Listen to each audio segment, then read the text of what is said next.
Queen Camilla believed the crown had finally secured her position at the heart of Britain's most protected royal institution. Then a sealed directive carrying Prince Philip's private authority was opened, and the entire picture changed. In one decisive ruling, every royal residence she had imagined as part of her future was placed beyond her authority. Buckingham Palace, Windsor Castle, Balmoral, and Sandringham. The doors had not simply closed. They had been deliberately placed out of reach. Before we examine what this development could mean for the future of the monarchy, subscribe to the channel so you never miss an important update. Camilla remained motionless as her private secretary began reading the directive inside Clarence's house. She had entered expecting confirmation that her permanent accommodation at Windsor was ready for approval. Instead, she was informed that Philip's sealed instruction had officially taken effect, removing any claim to permanent residential rights, private apartments, or independent authority within crown residences. A crown residence is not personal property belonging to the monarch. It exists for the official use of the institution, making the document far more than a private family dispute. She could still visit. She could still attend state occasions. She could remain there temporarily, whenever royal duty required. But she could not regard those palaces as her own, establish a permanent household inside them, or determine how their private spaces would be managed.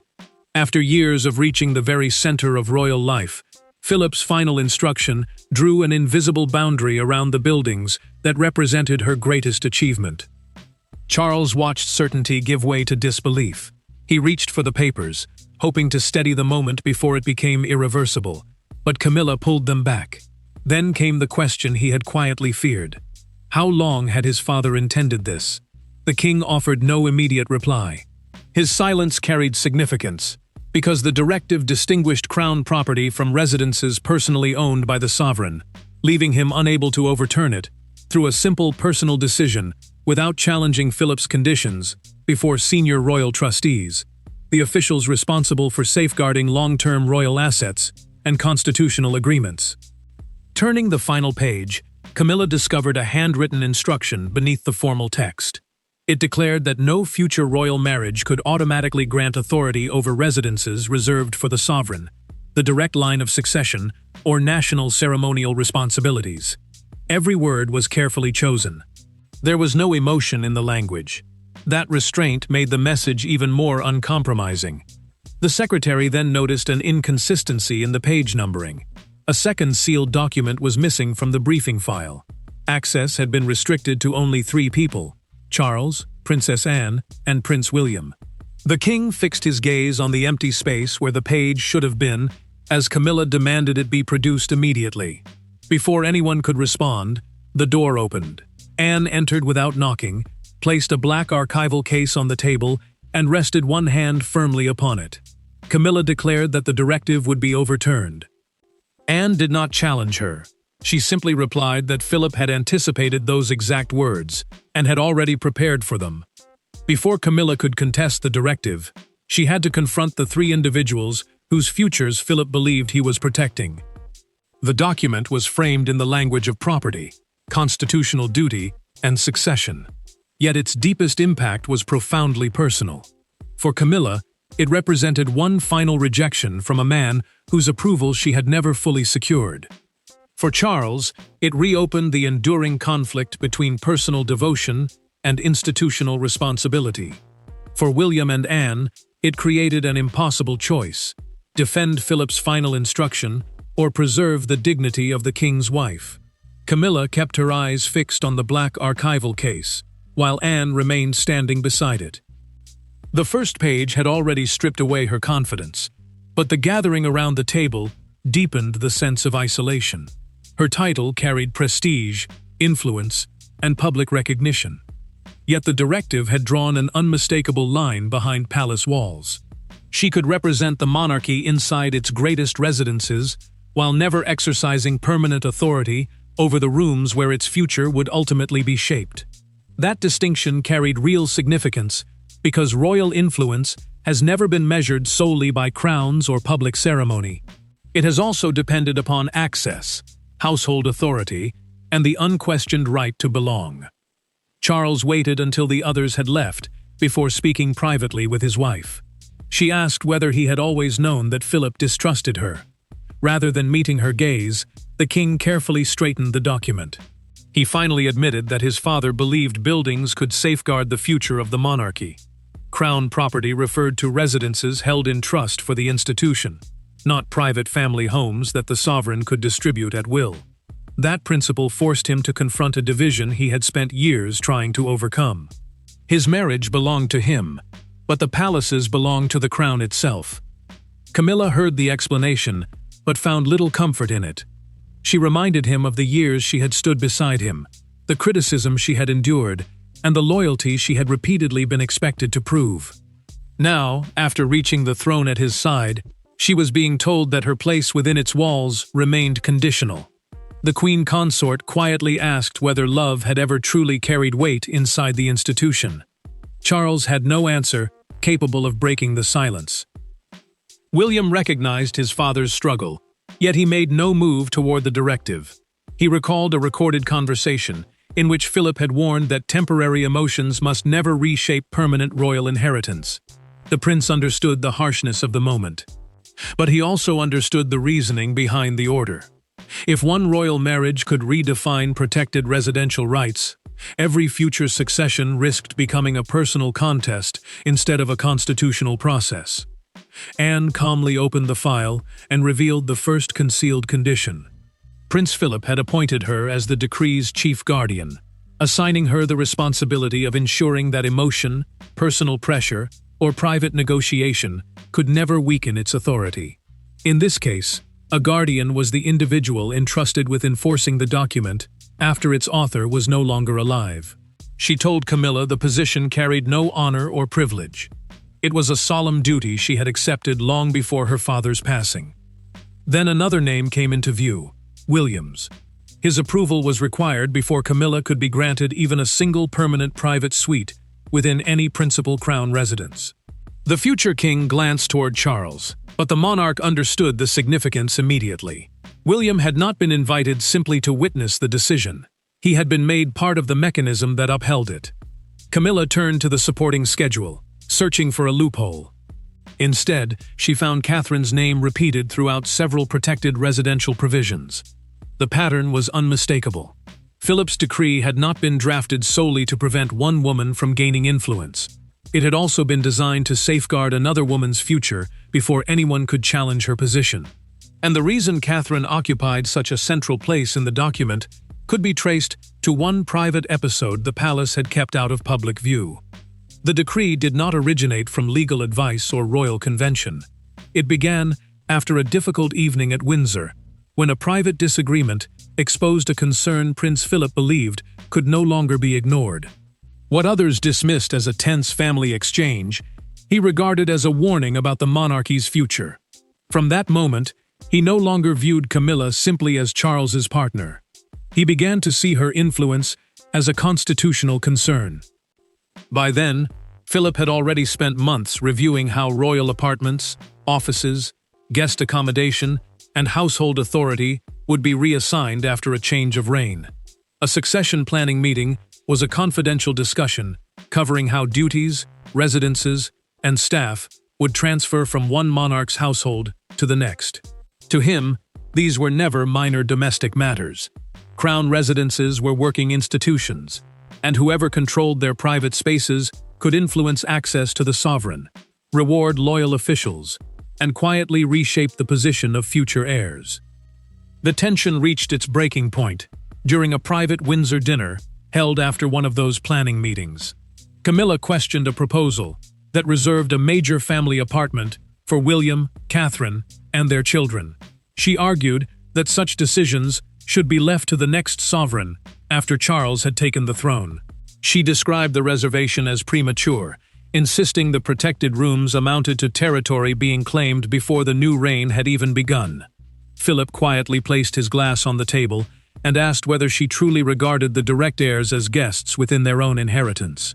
His measured tone made the question even more powerful.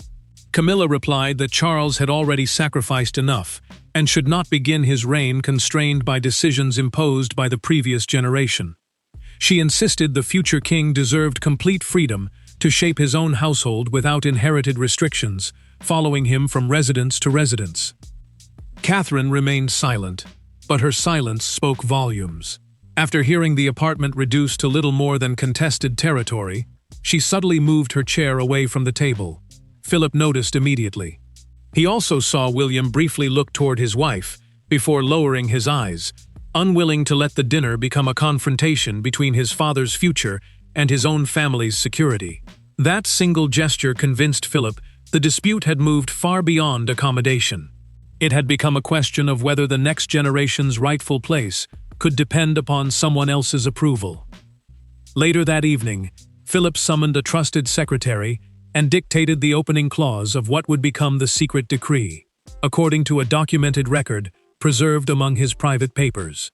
No consort outside the direct line of succession, he ordered, could displace, weaken, or impose conditions upon the residential standing of an heir. A consort is the spouse of a reigning monarch, prominent in ceremonial duties, but not part of the direct line that inherits the crown. Soon afterwards came the conversation that changed everything. During a recorded private exchange, Philip asked Charles whether he would protect William's household if Camilla sought greater authority. Charles replied that, as king, he could not allow old family anxieties to dictate his marriage. Philip believed those words carried a far deeper message. Before dawn, he expanded the restriction beyond a single Windsor apartment to every principal crown residence. Years later, those same provisions returned to Windsor, this time with Camilla seated opposite the very guardians empowered to enforce them. The confrontation had become unavoidable, though few expected it to grow so deeply personal. Behind closed doors at Windsor, Camilla faced Princess Anne and Prince William, with the decree spread across the table like a final ruling. There were no aides, no private secretaries, and no carefully managed palace statements. Only 4 chairs, 1 unsigned response, and decades of unresolved resentment waiting to surface. Then Camilla pushed the document aside and accused them of using a dead man's authority to humiliate her. The atmosphere changed instantly. This meeting would determine whether she accepted restricted guest status within crown residences or formally challenged the decree before the Royal Household Property Council. That council was responsible for resolving disputes involving royal residences, apartments, and official household accommodation. The decision carried significant consequences. A formal challenge would almost certainly become public, forcing Charles to defend his wife against his father's final directive, while exposing a profound division at the heart of the monarchy. Camilla turned first to William. She argued that refusing an exception would wound Charles far more than it hurt her, leaving the king to watch his own wife treated as a visitor inside the residences of his reign. William met her gaze without hesitation and answered with deliberate precision. His father's personal pain, he said, could never justify dismantling protections established for future generations. The reply was calm, but unmistakably firm. He was not speaking from resentment. He was placing the future of the monarchy above personal emotion. Anne remained silent until Camilla finally declared that Prince Philip had never truly understood the realities of the modern monarchy. Then the princess quietly moved her chair closer. Speaking with measured certainty, she said her father had anticipated every individual now seated in that room, every argument they would present, and every pressure King Charles would inevitably face. She never raised her voice, yet that composure gave her warning even greater authority. Neither she nor Prince William owned the crown personally, but the decree placed the power to approve or reject exceptions in their hands, positioning them directly between Queen Camilla and the royal residences she sought. Camilla immediately demanded the missing second page. Princess Anne calmly unlocked the archival case and produced a sealed document preserved alongside a verified record within Prince Philip's private papers. The first concealed clause was uncompromising. Any attempt to pressure the sovereign into overturning the decree would automatically trigger even stricter restrictions. Put simply, the more Camilla urged Charles to intervene, the fewer privileges she would retain. The second clause carried even greater consequences. Without written approval, Camilla could not authorize renovations, approve household appointments, or allocate rooms within Buckingham Palace, Windsor Castle, Balmoral, or Sandringham. These were not routine administrative powers. They defined influence inside the monarchy itself. The decree therefore restricted not only where she could reside, but also the authority she could exercise behind palace walls. For the first time, voices rose. Camilla accused Anne and William of turning Philip's concerns into punishment. William answered firmly that the order existed because those concerns had once been dismissed. Anne closed the archive case and reminded everyone that nothing contained in the document had been altered after Philip's death. At that moment, the door opened. King Charles entered after hearing the dispute, yet he did not immediately approach his wife. Instead, he looked directly at his son and asked whether Philip had left a personal message explaining why the restrictions had to remain absolute. The answer would reveal that the real strength behind the decree extended far beyond Philip himself. It rested upon the future of the crown. Camilla had expected an old family document that could be softened through affection, negotiation, or royal authority. What confronted her instead was something far more resilient. Philip had created a system of legal safeguards, appointed guardians, and succession protections, specifically designed to withstand personal pressure, even pressure from the reigning monarch. The harshest reality, however, was not that Charles lacked the authority to rescue her. It was that Philip had deliberately entrusted that authority to Anne, William, and eventually Catherine. Charles carried the personal message into a smaller room and read it alone. It was not a legal directive, yet its language carried the weight of a final verdict. Behind those words stood the Crown Estate's residential framework, household approval procedures, and private royal agreements completed before Philip's death. Together, these arrangements governed who could live, work, and exercise authority inside official royal residences. No individual, not even the king, could overturn them alone. Only collective agreement could do so. Charles read the message twice before silently placing it on the table. Philip had written that his son's devotion to Camilla could cloud decisions affecting the succession whenever personal loyalty conflicted with the permanent interests of the monarchy. The accusation struck deeply because it challenged the very choice Charles had defended for decades. He had always believed love and duty could coexist. His father's final judgment suggested they never truly could. Anne watched her brother's expression change, and for a brief moment her resolve softened. She quietly explained that the decree had never been intended to destroy his marriage. Its purpose was to prevent one reign from weakening the next.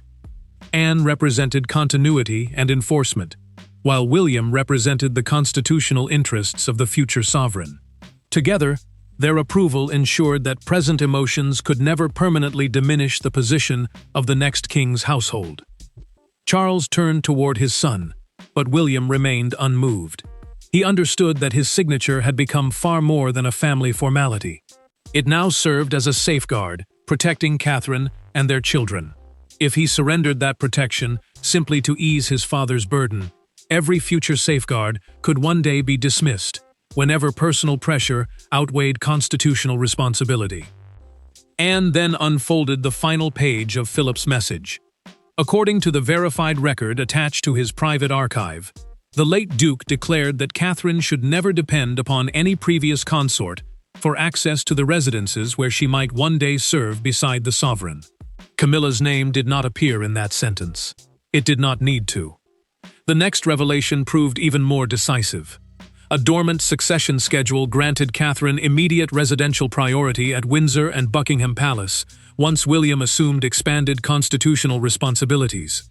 Such a schedule automatically activated as the heir accepted greater official duties, guaranteeing apartments, staff access, and household accommodation regardless of the Queen Consort's wishes.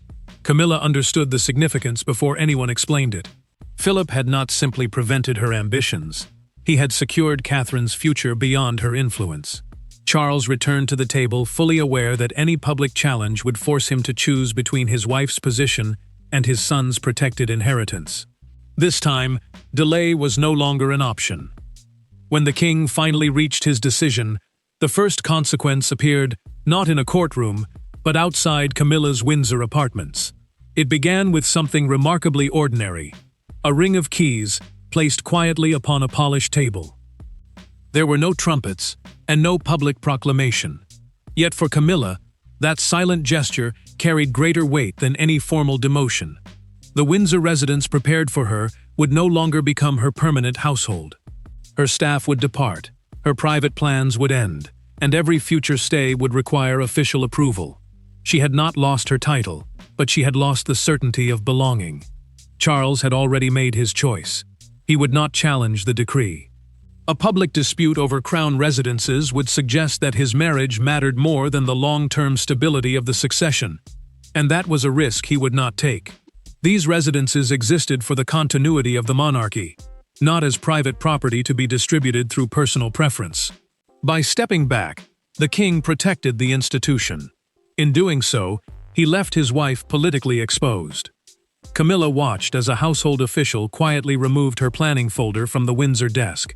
Inside were room allocations, staff plans, renovation proposals, and the vision of a future she had already begun to build. She ordered the official to leave. The door closed behind him. Her hand tightened around the back of a chair until anger finally gave way, and without warning, the tears came. The queen consort had endured scandal, rejection, and years of public criticism. She had stood beside Charles as the monarchy gradually accepted her place within it. Yet this defeat was different. It came not from public opinion, but from within the royal family itself, striking at the very center of where royal authority is exercised every day.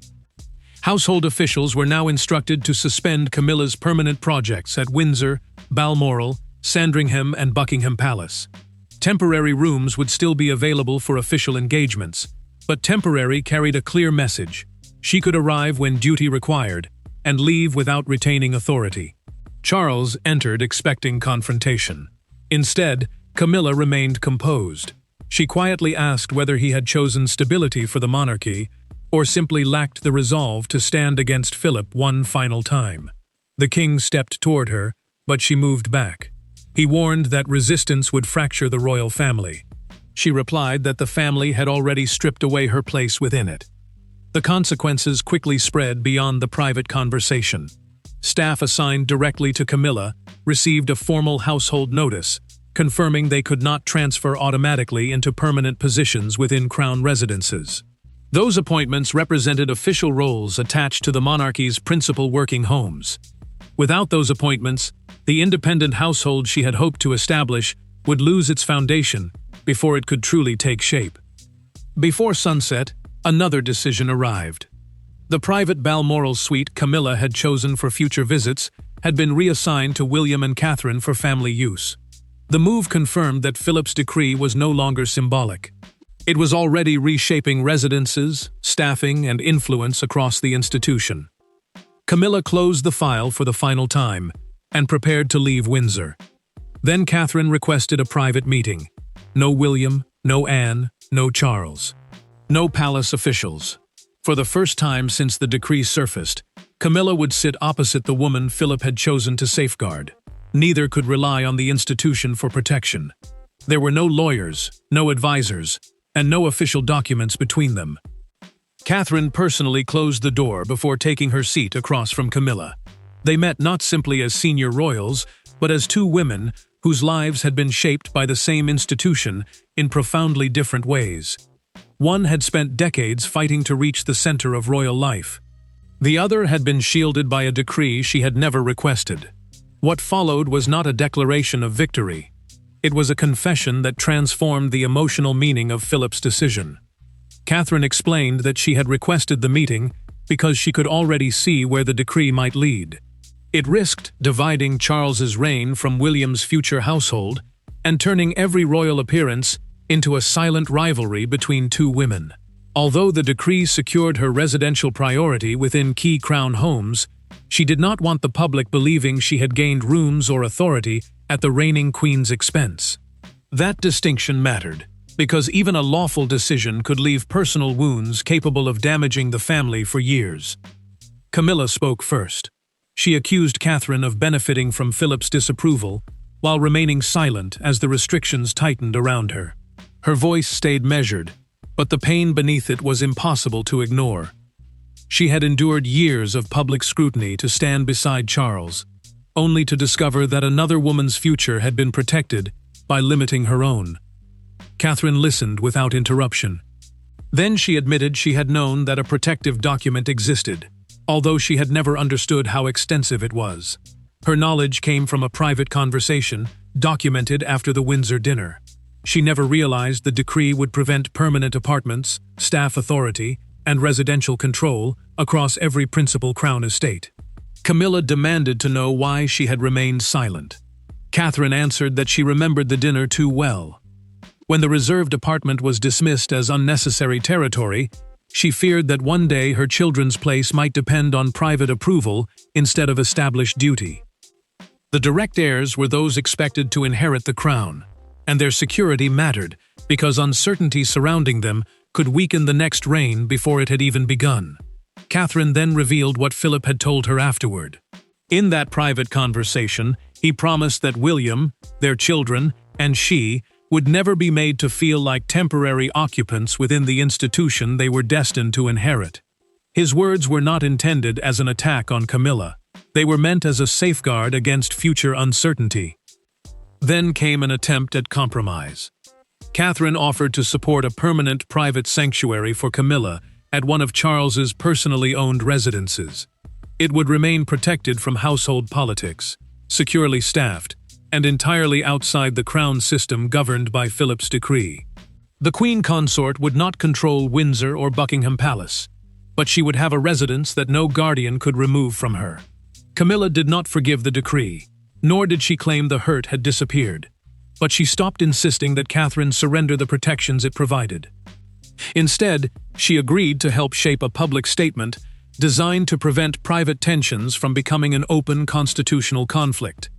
The understanding came just in time, because beyond the palace gates, Britain had already turned Philip's secret decree into a national verdict.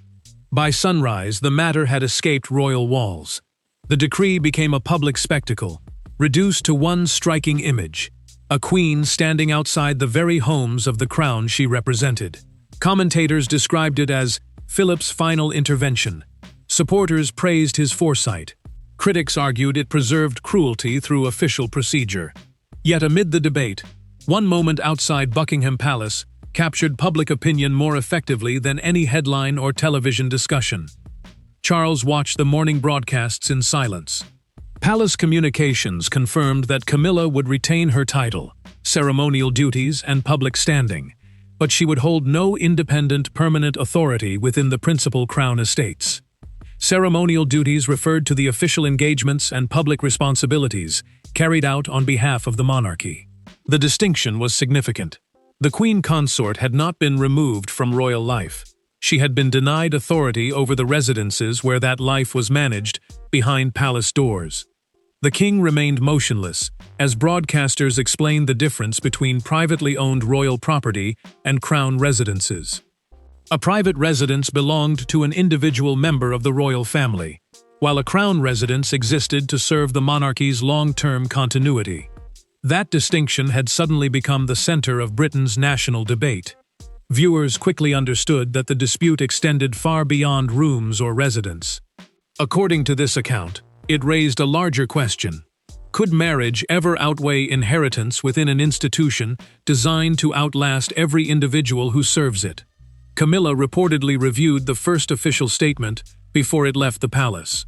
One passage defended her years of service and cautioned against unfair conclusions. It was removed.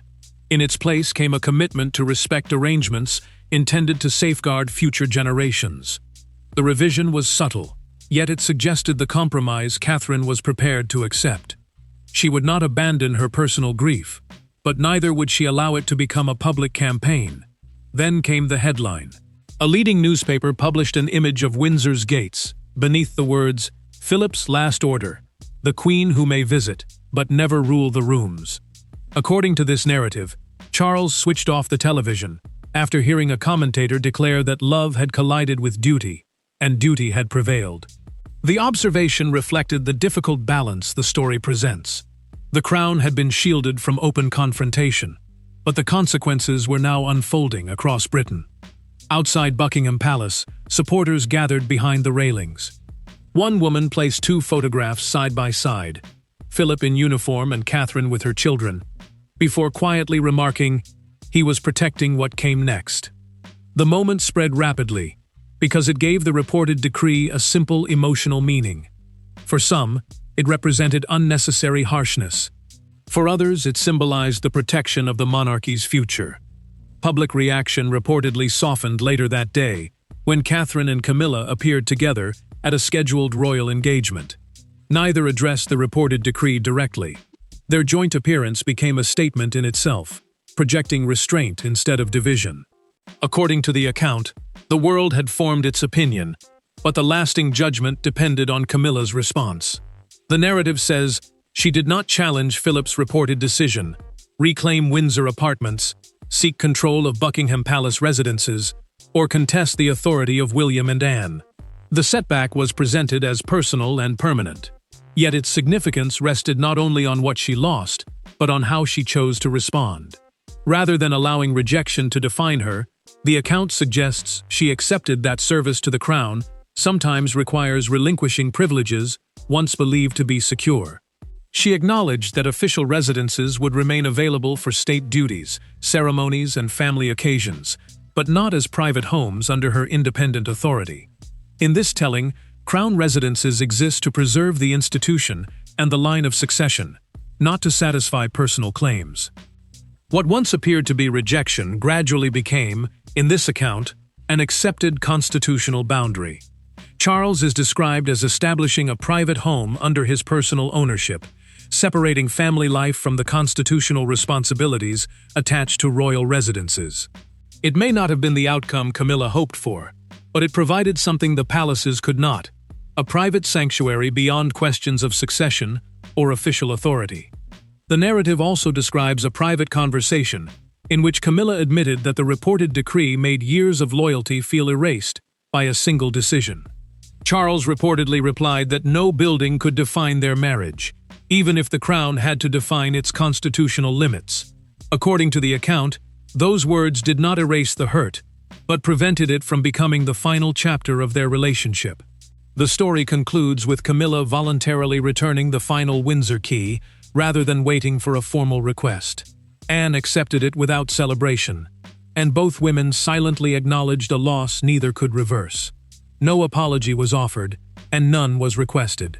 William then reportedly assured Camilla that the decree would never be used to diminish her public role, weaken her ceremonial position, or divide the family. In return, the narrative says the Queen Consort accepted the residential arrangements established for Catherine and the children. That understanding brought the reported dispute to a close, and reinforced the central principle presented throughout the story. Crown residences exist to protect continuity, not personal ambition. According to this account, the monarchy moved forward with its constitutional boundaries clearly defined. The narrative concludes by portraying Charles as steadfast in his devotion to his wife, while Camilla accepted the constitutional limits placed upon her position. William and Catherine, in turn, inherited a more secure foundation without further public division. Whether viewed as a story of sacrifice or institutional duty, the central message remains consistent. The monarchy endures when personal wishes give way to responsibilities considered greater than any individual. Thank you for watching.